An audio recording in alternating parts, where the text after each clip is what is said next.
Good afternoon, everyone, and welcome to the BC Museums Association virtual conference. My name is Lorenda Calvert, and I will be your host for today's webinar.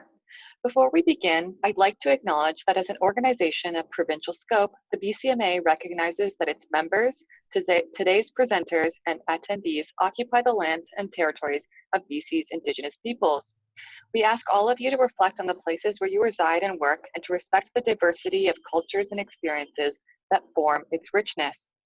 I'm joining you today from the unceded traditional territories of the Hunkaminam and Skokomish speaking people.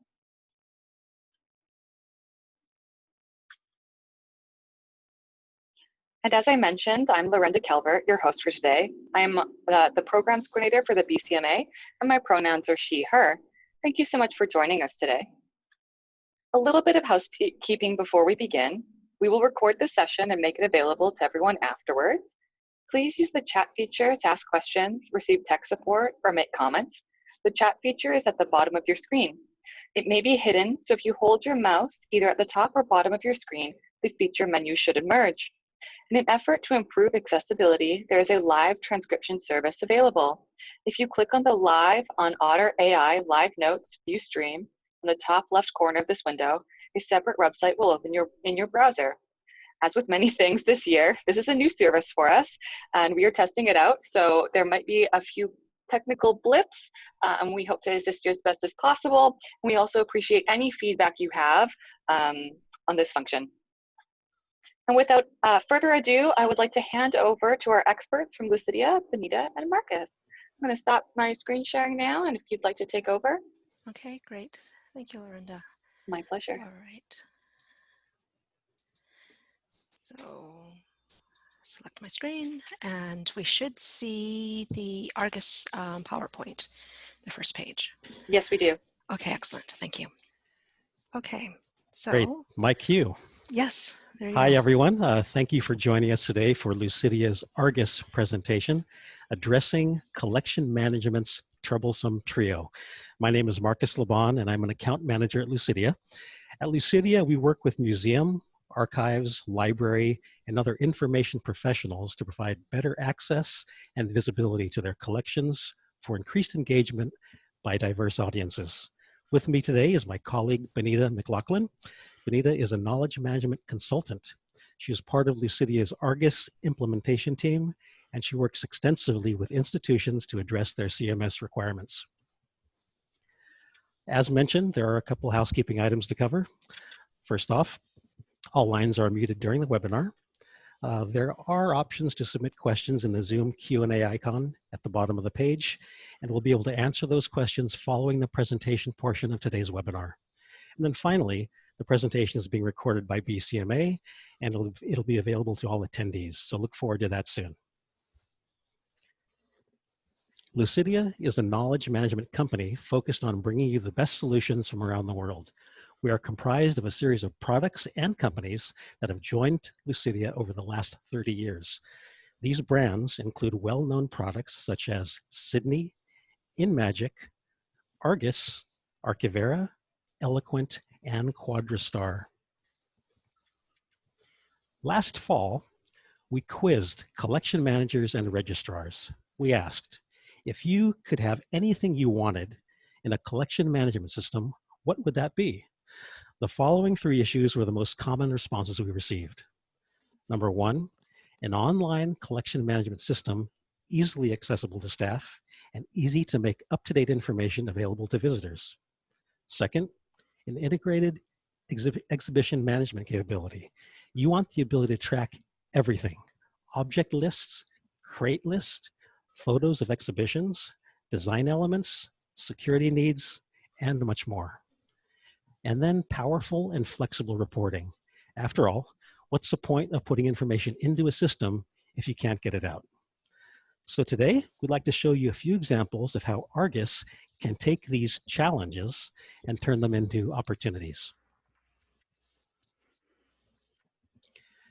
Our first challenge is about giving your staff easy access to the information they need when they need it. An online browser-based CMS means that your staff can access the information they need from wherever they are. Not only are they not restricted to the single workstation a client-based CMS might be installed on, but if they need to inventory your collection, they can actually update the information directly into the CMS using a tablet or a laptop from the warehouse or the gallery floor.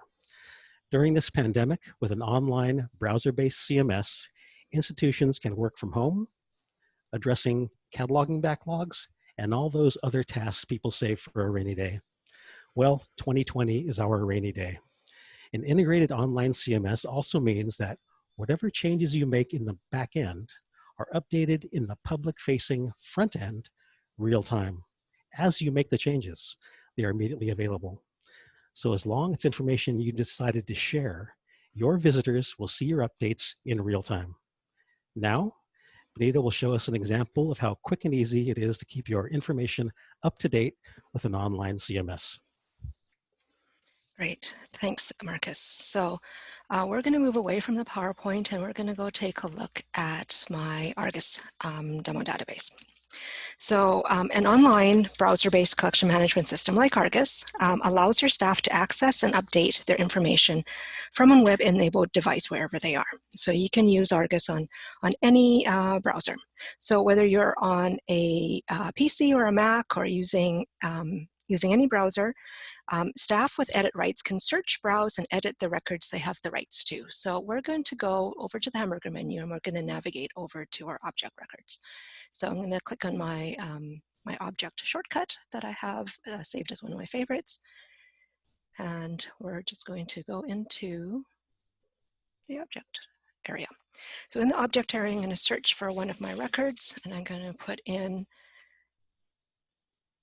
there we go. I'm searching for my Great Wave record and we can bring up my Great Wave record.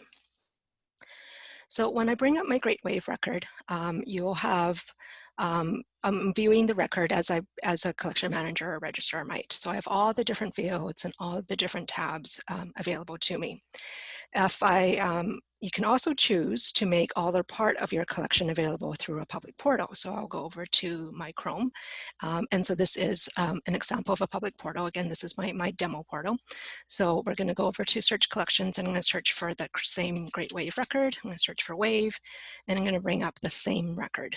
But you'll see that it looks a little bit different simply because we have configured it. It's the same record that we see in the backend collection management system, but we configured it a little bit differently. We display very specific fields for public consumption.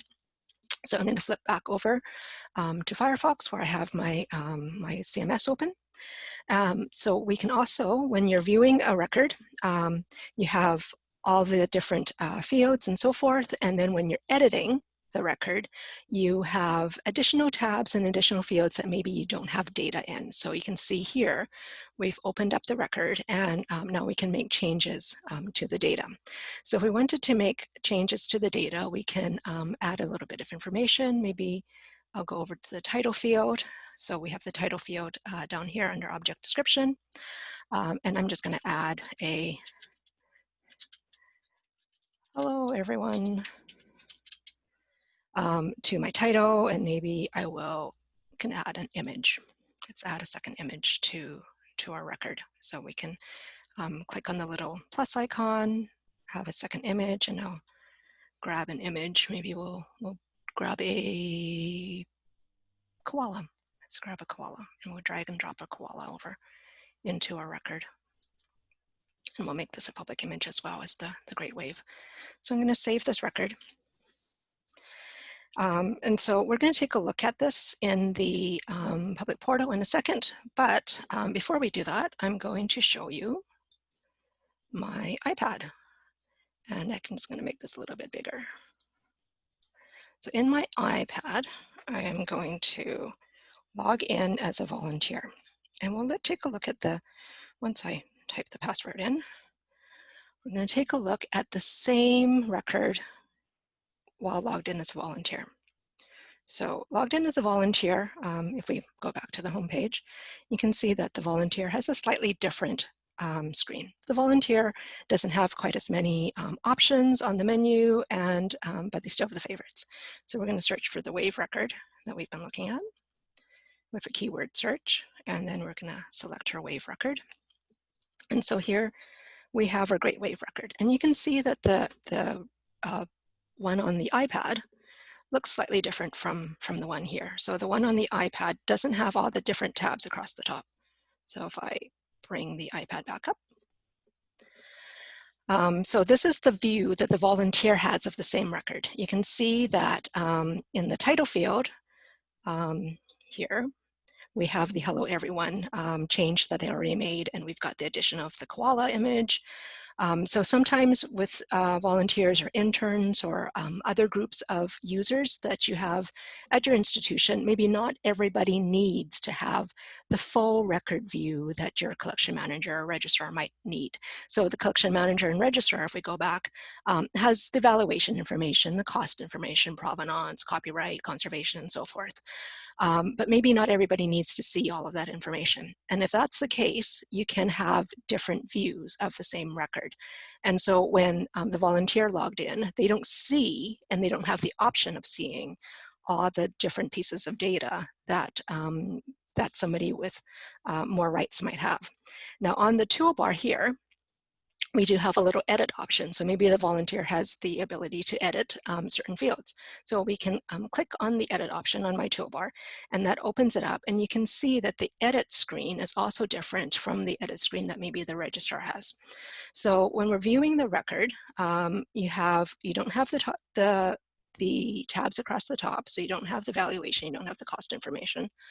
At the very top here, I would just use my mouse to point them out. We have a number of fields. We have collection and department and title and artist maker and so forth. So here we have a number of fields, but these ones are not available for editing. They're read only.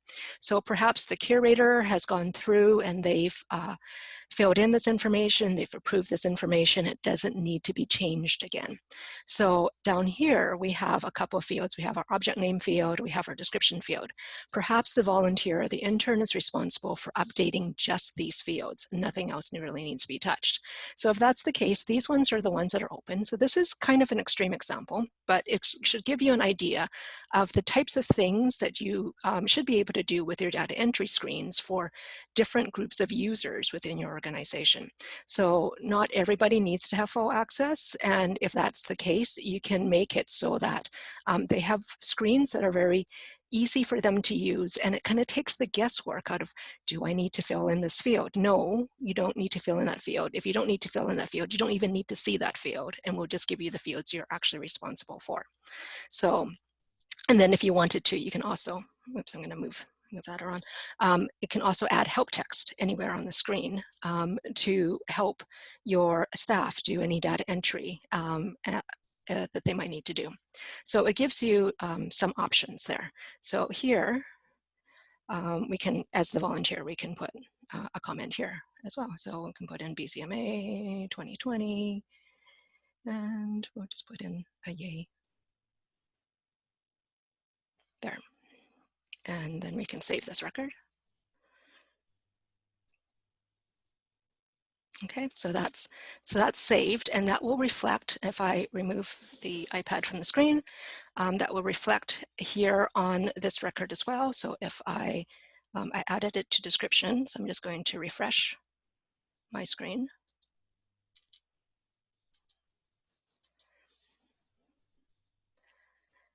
Oops, I lost it. Okay. So I'm just going to go back in to my Great Wave record.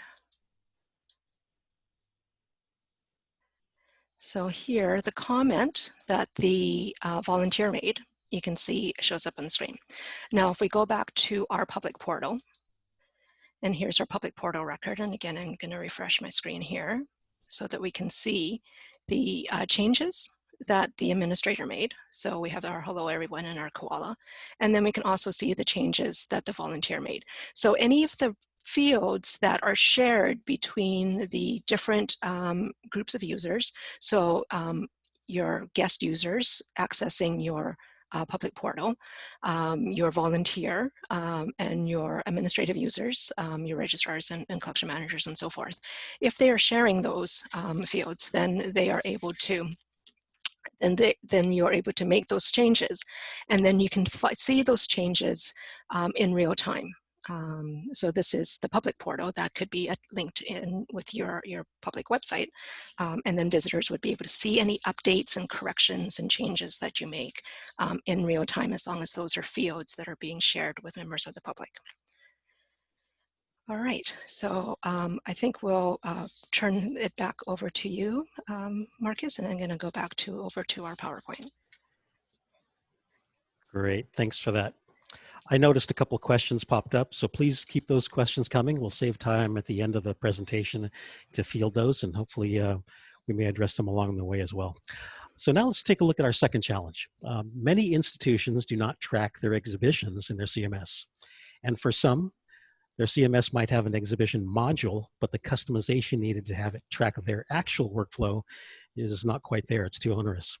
For others, you might not have the option to track exhibitions in your CMS. So too frequently, too many institutions are tracking their exhibition in a hodgepodge of tools, such as makeshift spreadsheets.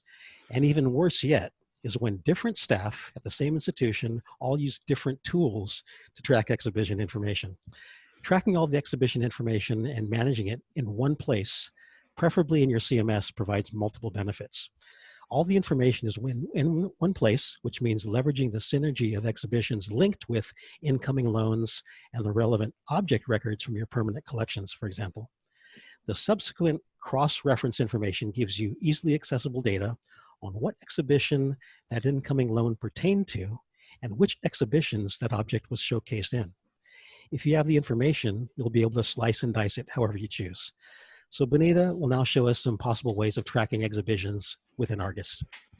Great, thanks, Marcus. So we're going to go back over to our backend collection management system, and we're going to move over into our activity area.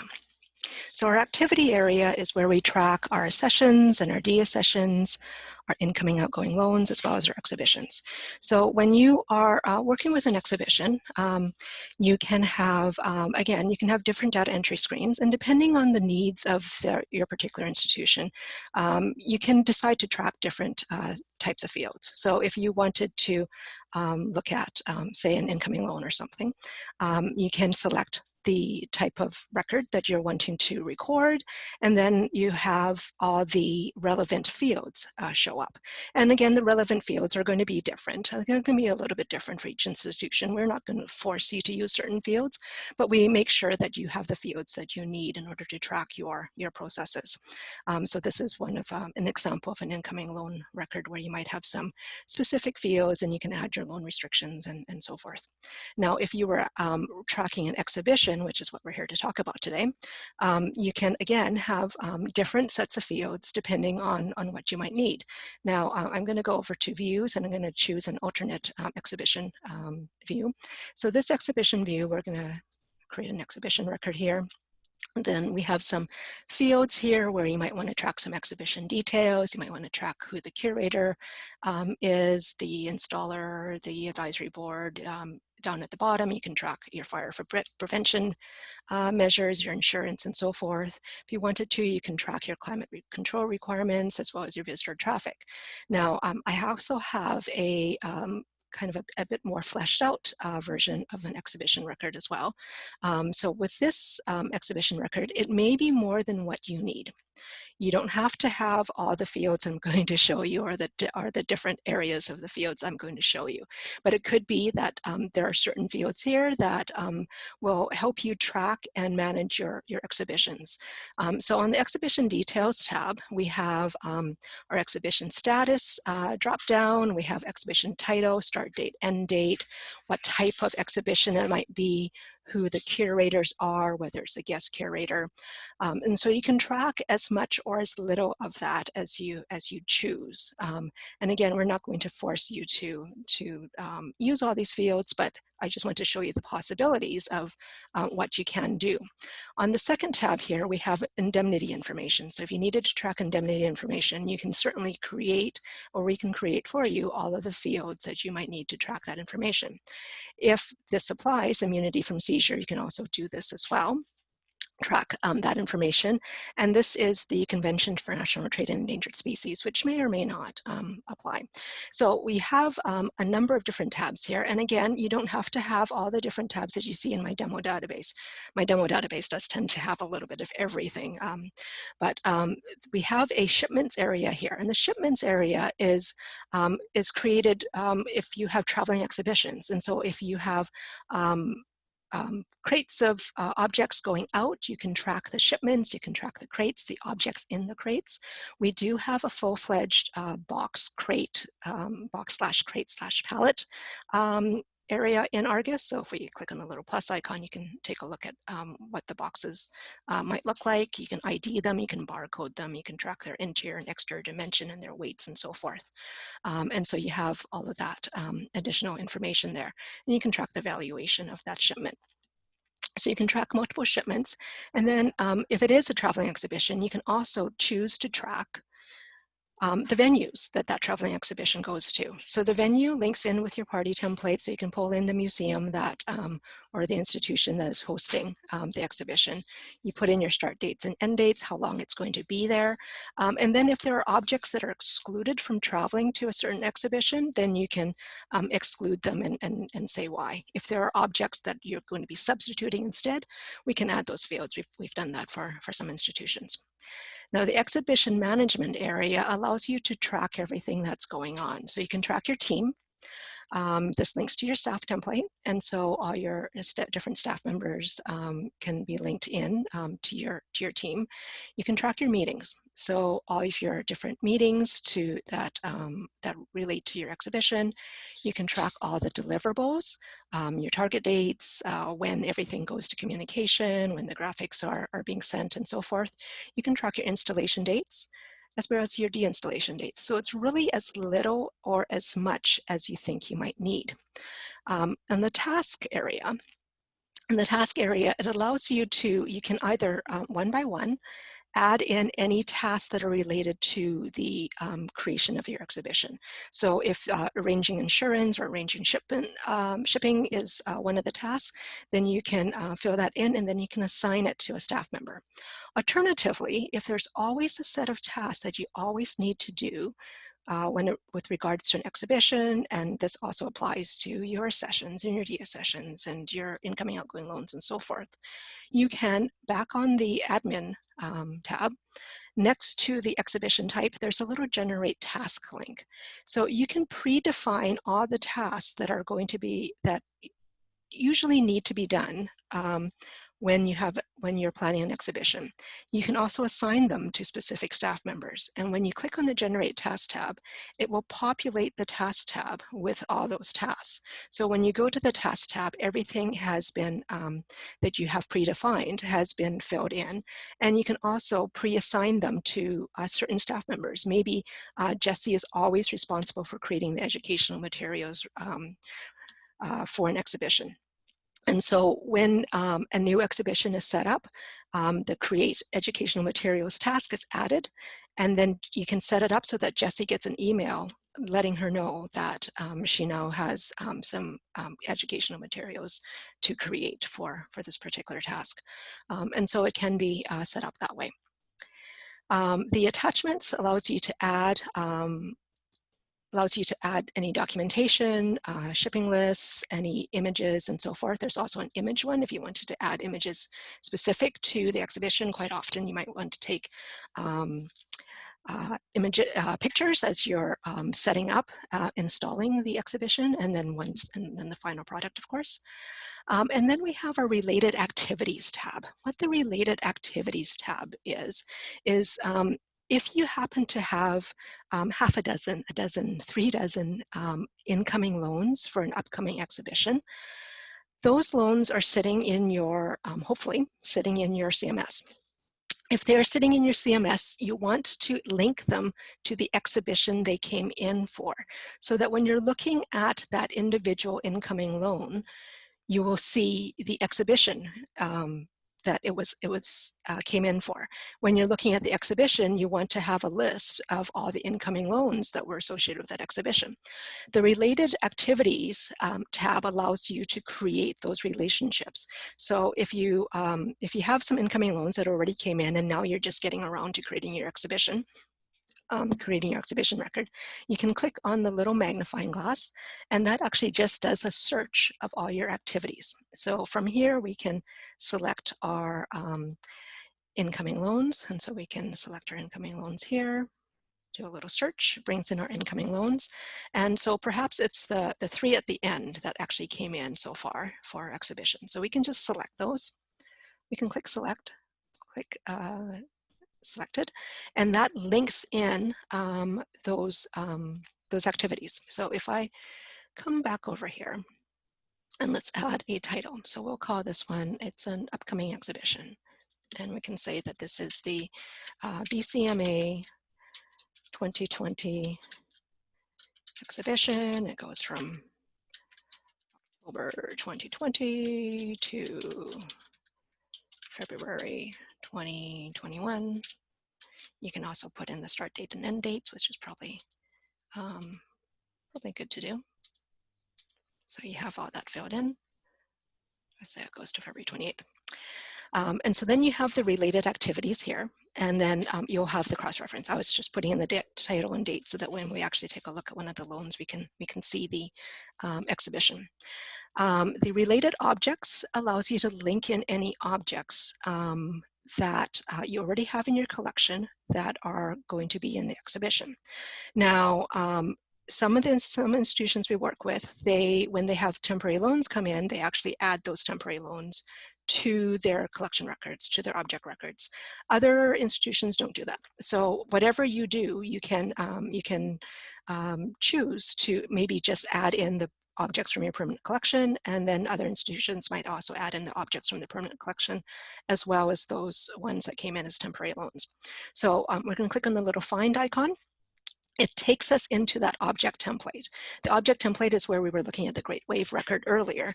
And so I actually have a saved list. So I've been working on a list for my upcoming exhibition. So I called it Spring. But here's my list. And I have 5 objects so far, and maybe I've shared it with other people, but I'm going to add all 5 of them to my exhibition record. So we're adding all 5 of these to my exhibition record, including our Great Wave record that says hello, and we can save this record. Now, because Argus and hopefully your CMS is a relational system, it will create those cross-references between the records. So when you have those cross-references between the records, right now it's creating all those different links so that when you look at one of those incoming loans, you will see the exhibition information. When you look at one of the objects, you will see the exhibition information. So let's go over here and we'll pull up one of those incoming loans. So let's go over to incoming loan, and it was one of the ones at the end, so we can pull up this one. So here's one of our incoming loans. And if we go over to related activities, you can see I've used this a few times. So this is the, I've got a whole bunch of them here. So one of the 2020 ones is the exhibition we just added. If I go over to object and we pull up our list of objects, so let's go into our Great Wave record. And then from the Great Wave record, we can go to exhibitions, and then we can see, so it's 2020.24, and that's our BCMA exhibition. So it does create that cross-reference between them so that you have that information, and you can, in edit mode, you can link to and basically jump to the other records. So, so that's our exhibition information, and I'll pass it back over to Marcus, and we'll hop over back to the PowerPoint. Oops, no, there's my PowerPoint. Very good. Now let's move on to our third and final challenge. As with everything we're looking at today, this one's pretty basic, but also very critical. If you're putting information into your CMS, you should be able to easily get information out and in a usable form. It should be easy to run reports, to create new reports, to include images, export your data, and on and on. Argus uses 2 reporting applications to cover all your reporting needs. The first is Crystal Reports, which Argus uses for reports where you might need special formatting, such as logos, calculations, terms and conditions, even signature lines. We use Crystal Reports for our deeds of gifts, incoming and outgoing loan agreements, and other similar reporting requirements. The other reporting application we call Report Writer, and it allows your users to report on anything that exists in the database, data or images, and it's especially notable for how easily Report Writer reports can be created or modified. I think now's a good time for Benitta to show us a few examples of reporting options. Okay, great. Thanks, Marcus. So let's move back to my database again. And let's take a look first at an example of a Crystal report. So we're going to go back over to activity, and I'm going to pull up some outgoing loans. So let's go to outgoing loan, and we can pull up an outgoing loan. So let's grab one of these, and we will print an outgoing loan agreement. So we'll go over to the print icon. So all your reports are always on, you can always find them under the print icon, and that print icon shows up on your toolbar throughout the system. You can always print a report. There's a number of default reports that will show up in every area of the database. So there's always something that you can run if you wanted a quick report, whether it is a report, a Crystal report, or a report writer report, either in PDF or in Excel or so forth. So let's grab an outgoing loan agreement report. I can pull this one up. And this one's going to print out as a PDF. So we just hit the little print icon, and we'll just wait for that to process. Here we go. So we're going to open this as in Adobe Acrobat. Oh, that's very big. Let's minimize that a little bit so we can see. Okay, so this is an example of an outgoing loan agreement. So when we work with you to implement Argus, if that's something you choose to do, we will, of course, customize all the reports so that it doesn't have a gigantic Argus logo at the very top. So normally it will have the logo of the institution, the address of the institution, whatever header and footer you decide to have. So in the outgoing loan record, you will have, if we go back to our outgoing loan record, in your outgoing loan record, you will have party information, so the borrower information, you have details, you have linked objects from your object collection. And so all this information gets displayed in your outgoing loan agreement. So we have the borrower information at the top, we have the object information from all the linked object records towards the middle here.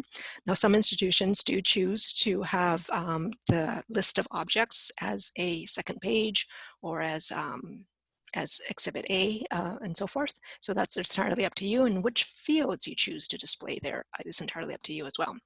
Now here we have the current valuation of each of the objects, and then the report itself. So Christo is the one that's doing the calculation of the total value of the objects.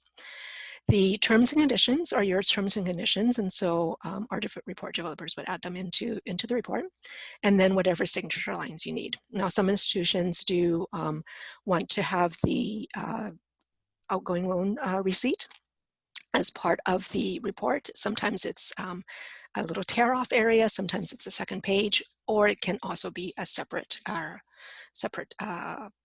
Crystal report as well. So we actually have done both. So it's entirely up to you. Okay, so that's an example of Crystal report. So let's go back over to object, and we'll take a look at an example of I'm going to pull up a list of objects so we can work with, and let's take a look at an example of a report writer report. So the Crystal reports, you can see has some very specific formatting that you can add to the report. The report writer reports allow you to report on anything that exists within the database. So as long as you have a field for something and data in that field, you can, even if you don't have data in the field, you can actually add those fields to your report. So again, we have a little print icon on the toolbar. When we click on the print icon in the toolbar, it gives us a list of the reports. Some of these are report writer reports and some of them are Crystal reports. The one we're going to pull up today is our checklist general. The checklist general is just a simple little report that I've created. It just has some really basic information about the object. So here, it's a little bit big, but here we have the object ID, the artist, the title, the date, the medium, and image. So anything that exists within your database, you can put into a report writer report. The report writer reports can render as either PDF or Excel, or basically a CSV file that you can open up in Excel. So those are easy to do. Let me show you, before we edit this report, which I want to show you, I'll show you what an export to CSV might look like. So the export to CSV hit list would take whatever my search results are and export that into Excel. So we can open this in Excel. And it just takes the data. So these are the records I have in my search results, and it just dumps them into Excel in separate little columns so that they're easy to sort and to work with. So that's something simple. So with this, we can modify this. And so let's take a look at how this is modified. So I'll take a copy of the URL, and I'm just going to open another tab so I can go over to our report writer. So our report writer, I have a little quick link for it, I think. There we go. So I have a quick link for it, and we'll go down to our checklist general report. So here's our checklist general report. So it's very simple. It has an ID. You can give it whatever ID you want. You can give it whatever name you want. You can give it whatever description you want. You can toggle between portrait and landscape. So you can decide how you want your report to show up between portrait and landscape. This little checkbox allows you to decide whether you want to show the column headings on just the first page or on every page of your report. So that's pretty simple. Now down here at the bottom, we have, we're creating this report for our object template, and then we have a little edit pencil. That little edit pencil, when we click into it, on the right-hand side, it has a list of the fields that we currently have displayed in our report. So we have object ID, artist, title, date, medium, image. On the left-hand side, we have a list of all the fields we have in our object template. So in our object records, we have all of these different fields, and you can simply drag and drop the fields that you want to display in the report. So in the report right now, when we take a look at a report, we have the image over at the right-hand side, and we have medium. So maybe we want to replace medium with dimension. And let's move the image over towards the left-hand side of the page. So we can grab image, we can drag and drop it, we can stick it between object ID and artist, so that's done. Let's get rid of medium, and we'll go down and find our dimension field. Everything's just listed alphabetically. So we'll find our dimension field, and we can drag and drop dimension over. So we just drop that in, we'll click done there, and we'll click save. And then we'll click done again. And then we'll go back over to our object reports, and we'll find our checklist general, it's up here, and we'll just rerun that report. And then we can open that up. And this is our modified report. So this one is our original report. So it has medium and image, and then this one is our modified report. So image is over on the towards the left-hand side, and then we have dimension instead of medium showing up. So fairly quick and easy to make any changes. And if you're creating a brand new report, the hardest part is deciding what to add to the report. So which fields do you actually want? But if you're wanting something very specific, it's a little bit easier. So you simply drag and drop the fields that you want. Do you want it in portrait or orientation, or do you want it in landscape? So those are kind of the hard decisions. But other than that, they're pretty easy to create. So I think that's it for the reports. So I'll move it. I'll pass it back over to Marcus, and we'll go back over to the PowerPoint. Great, Benitta. Thank you for those excellent examples. Yeah, no worries. I think by now, hopefully you've all seen some some abilities so we can overcome the challenges we described earlier. And for many of you, we understand it's easy to think that all systems are alike. They can't solve your problems. They're all expensive. But Argus is different. Argus supports sort of scalable functionality and scalable pricing. So Argus can be a great match for both large and small organizations who are agile and supportive of those scenarios. So in summary, you can have online browser-based access to your CMS, access your system from any device wherever you happen to be, and provide online access for online visitors as well. We've shown that you can also track exhibition information and the associated processes you need in one system, saving you time and reducing duplication of effort. And finally, you can have powerful and flexible reporting. Beyond collecting your data, getting that data out again and doing something with it is critical. And reporting can be easy and intuitive, as Benitta has shown. I think that concludes the live demo portion of the presentation. And I should also point out, as mentioned in the intro, there is a BCMA Ask the Expert session. That is tomorrow, Thursday, October 8th from 2 to 3 p.m. Feel free to join us there, ask questions, and also learn from others' questions too. At this time, there were questions that were posed in the chat. It might be a good time for us to field those. We're going to leave on screen our contact information. So if your question is, can you see a demo? By all means, contact us. If you'd like to discuss particular challenges you're dealing with in greater detail with one of us, please reach out for that as well. Also, don't forget to visit the BCMA conference website. Lucidea has a drawing to win an iPad. So we have a number of options for you to reach us, as well as tomorrow's Q&A session. But I think for now, we'll take some time to field questions. Thank you so much, Benitta and Marcus. That was wonderful. We do have some questions here that were posed, and I do want to mention that Vanessa has linked in the chat to the Ask the Expert session that is happening tomorrow, as you mentioned. So our first question here is, this is very good on cataloging and public presentation of data. Is there a module for registration of incoming donations before a number is assigned? Okay. So, so that's basically the activities area that we were looking at earlier. Let me go back over to our database. So that's reports. Over here, when we were taking a look at, I'll just open activities from here. So what a lot of institutions do is, what they decide to do is they might have pre-incoming, I don't actually have one set up. What a lot of institutions do is they have pre-accessions. One of the institutions I'm working right now, they have admission. So they have their accession records, and then they have their admission records. And so admission records, or under consideration records, or pre-accession records. So they're all basically different terms for the same idea. But we do encourage you to add in, at least record an ID for it. The IDs are easy to do. You can see I've got a bunch here. These ones are, oh, this one's a pre-accession actually.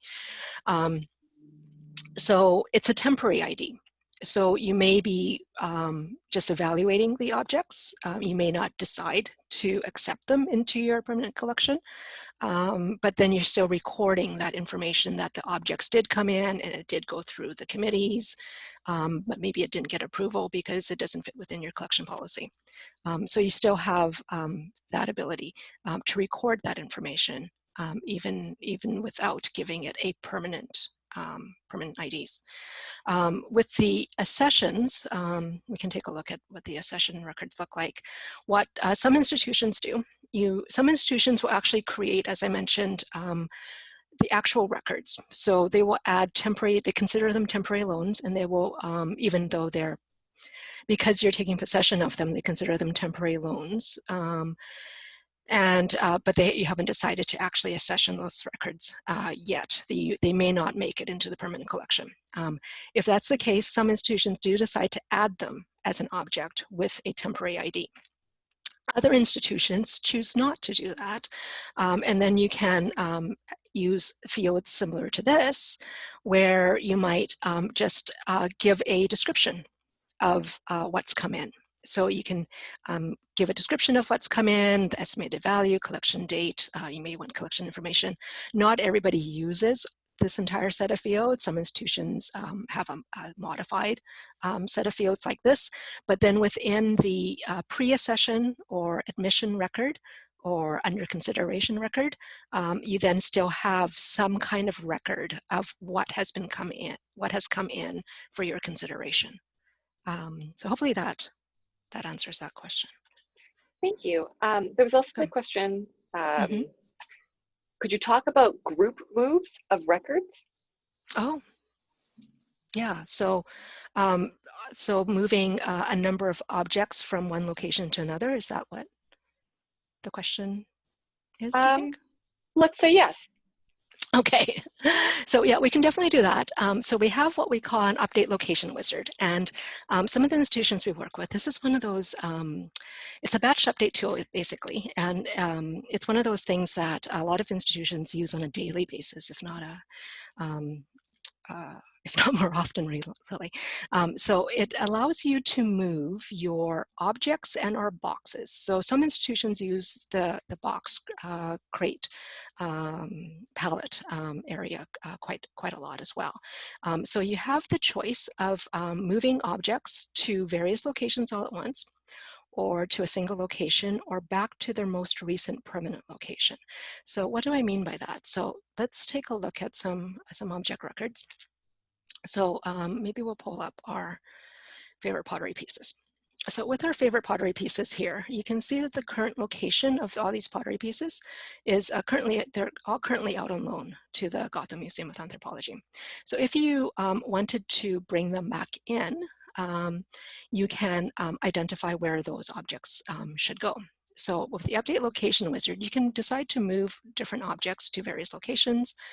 So maybe something is going out on loan, maybe something is going on exhibition, maybe something is going back into storage. And then you can fill in your default values.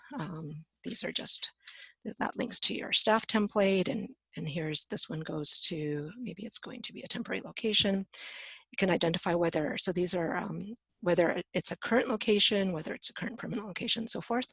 And with the various locations, you can click on next and you can bring in your object records. So let's bring up our search ones. So these ones, if these are the ones that you wanted to move, maybe let's just move the first three. We can select these. It gives you a grid. So this one gives you a grid, and then you can fill in the different locations. So if each of these are moving to a different location, you get a grid, and you can see that you can edit any of these fields. So if this one is actually going to be loaned out, and then this one is going to its permanent location, and so forth, you can fill in the grid, and then when you're ready, you'll have a little process button on the top right corner, and it'll allow you to process it. Now, alternatively, if you had a number of objects that were all going into a single gallery for an exhibition, you can identify that as well. So if the location was the AB gallery, and it's, you know, I don't know, display KC. So then you can fill in the location here. You can put in your initials. Those are not my initials. And then you can mark that information. And then from here, you have the choice of your boxes, because your boxes can have different locations from your objects, and then also your objects. And so you can select your objects. You can bring up the objects that you want to work with. And again, I'm just going to choose the first three. And then when I click process, I'm going to click selected. And it takes those three objects and it updates them right away. So it updates those locations. And so the next time you go to those objects, if we find those objects, you can see that the first three have been moved to the AB gallery into display case 3, or display case C. So, so yes, we do have that ability to change the locations. And the last one that I didn't show you, it basically reads the location information of each of the object records. So, so you have the history of where the object has been for as long as it's been in your possession. And it basically reads the history, and it will look for the permanent location. So this one was, this permanent location is B12, and it will look for the permanent location, and it will reassign that object to the permanent location. So once the exhibition is done, you can use the update location wizard again, and they would simply select, instead of single location, you would simply select permanent location, and it will read each of the object records and move it back to its permanent location. So it makes it quick and easy. Any further questions about that? Thank you. I think that's all that we had for that question. We do have some other questions. Okay. A question here, can this volunteer text update give the curator or registrar a notification that text has been changed or that the text needs to be approved by the curator? Okay. All right. You can, we have alerts now. We just added alerts this summer. So that is brand new. And so you can, although it might drive the curator crazy, to have alerts every time somebody updates information. So that can be done. What we also have is in your records, you can have a query that will check so every time somebody updates a record, it updates the last modified date. So you can have a query that runs if you only want to do spot checks. So most of the institutions we work with, they prefer to do spot checks because it could be a little crazy if you have a lot of data entry staff working on a lot of records all the time. So you would constantly be bombarded with those alerts. So you can do spot checks if you choose to. There is an audit history option. So if you needed to spot check, you can spot check by the last modified date as well as the date as well as the user modified. So in your records, these are my search fields. In your set of fields, you have some dates. So you have a date modified. So we can drag and drop that over. And we also have, for every single record in the system, regardless of what it is, we have a user modified. And you can poll, so if you have volunteers, you can poll that information. So if you have a number of volunteers and you wanted to search all of them at once, you can change all of this to modified dates, and you can put in their names. And then for the date modified, you can do a range. So if you wanted to see what has been changed between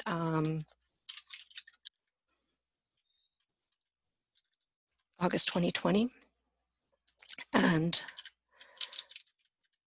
October 2020, you can put in your range, and then you can search by modified date name. Now this is my database, so I've made all the changes in the system, but if I just wanted to pull up everything that's been modified in the last 3 months, it pulls up the 17 records that I've modified since beginning of August.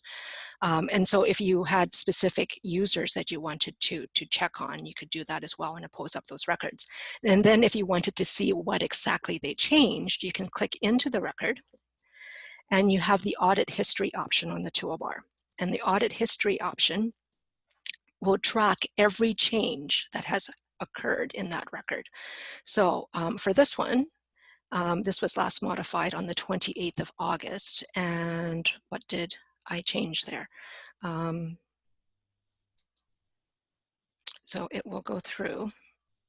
And so basically I just resaved records at this point. So here I've put in some reservation information. So you can go through and you can take a look at the changes. So I deleted an object date on the 13th of July. I removed a linked activity on the 18th of June, and so forth. And so you can go through and you can view those various changes. All right. So hopefully that answers that question. Thank you. You're welcome. We also have a question here. Can the software include barcode tracking? Oh, yes. Yeah, we have barcodes. So we have so if you already have your collection barcoded, when you go into your object records, if you're creating a brand new object record, or when you go into an existing object, I think most of mine actually have barcodes. So let's go into this record that we were just in.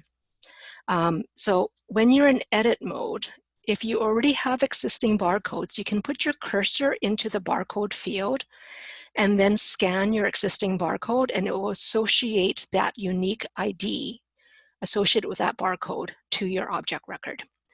Alternatively, Argus will generate barcodes for you if you're not already using a barcoding system. So if we were adding a brand new record, so let's add something, so we can click on add. And I'll say that this is 2020.38. So with the barcode field, we'll add this to archival. With the barcode field, it's simply a little green plus icon to the right of it, and you click on plus, and it will generate that barcode for you. Once you have that barcode generated, you can print the barcode label. So we have, it's a crystal report, and so if you wanted to print the barcode label, you can do that. So if I wanted to print the barcode label for that particular record, I can go to print, I can choose the barcode label, choose print. And we can create them in any size. Some institutions, we create the little, whoops, that's really big. That's 720%. So it usually looks like that's 100%. So that's the barcode label. So if you had, for existing records that have additional information, so if I were to choose a few of these, I can print the barcode label. So you can include whatever you like on the barcode label in addition to the barcode. Some of the institutions we work with have added barcodes to their checklist reports. And other institutions have created shipping labels because of moves. And so they barcoded, because they've barcoded all their object records, they put on top of the crates the barcodes as well as the shipping on the shipping labels, include them in the shipping labels. So this one has, you can see it's got the artist maker name as well as the object ID. This is the barcode ID, and then this is the object name there. So you can include whatever you like. Any additional questions about the barcodes? No, and that's the end of the questions we had posted in the chat, and that's almost at the end of the time we have set aside here. Okay. So if it's all right, I'm just going to take over the screen again. Okay, I think Marcus has a couple of things. We have a couple more slides after the Sure. questions. Sure. Great, thanks for that. Before we close, I just wanted to mention, for those of you interested or exploring solutions, there are a number of purchase and upgrade options for Lucidea. I mentioned we have flexibility on purchase and functionality. There's the Essentia program, and that's really the first of many. It's available for all applications, not just Argus, but our archive CMS solution, Archivera, for knowledge management use cases. There's InMagic Presto, and then for library automation, of course, Sydney Enterprise and Genie Plus. What Essentia means is it allows you to purchase a right-size solution to fit your functional and financial requirements. Then for those of you with existing solutions from Lucidea that might be deemed classic, there's what we call the Evergreen program. And this offers an upgrade path for all users of these classic solutions. And then finally, what we're calling our Back to Business program, relevant for the pandemic. This is a time-sensitive program, so until November 30, you have the option to gain access to these promotions anyone who wants to move forward with a Lucidea solution, upgrade their current product, and some of the benefits include cost savings, number one, and access to optional features at modest or no cost. And of course, implementation or migration services also at modest or no cost. And I think with that, we'd like to, on behalf of Team Lucidea, thank you all for joining us today. We really look forward to connecting with you again in the near future. And we genuinely appreciate your time, which this allows us to share real world experiences and the value highlighted in today's Lucidea webinar, Argus, Addressing Collection Management's Troublesome Trio. Thank you very much, everyone. Thank you so much. I'm just going to take over the screen there. Thank you so much to our presenters and to everyone for joining us today. I encourage everyone to visit Lucidea's website and check out their great collection of resources for museums. For an opportunity to chat with Benitta and Marcus, join them in our Ask the Expert session tomorrow. Vanessa also linked the iPad giveaway in the chat there. We hope to see you at one or more of our upcoming conference sessions, and the first ever virtual BCMA Awards show is tomorrow evening. Please visit the BCMA's website for the full conference schedule and to register for the awards show. For everyone who is joining us for the next session, Interactive Storytelling in the Digital Era, and feel like they could benefit from some movement, join us in the next meeting room for a stretch break. You can find the link to the next meeting room in the chat below. And again, thank you so much, Benitta, Marcus, and everyone else for joining us this afternoon. Take care and have a good one. Great, thank you. Thank you.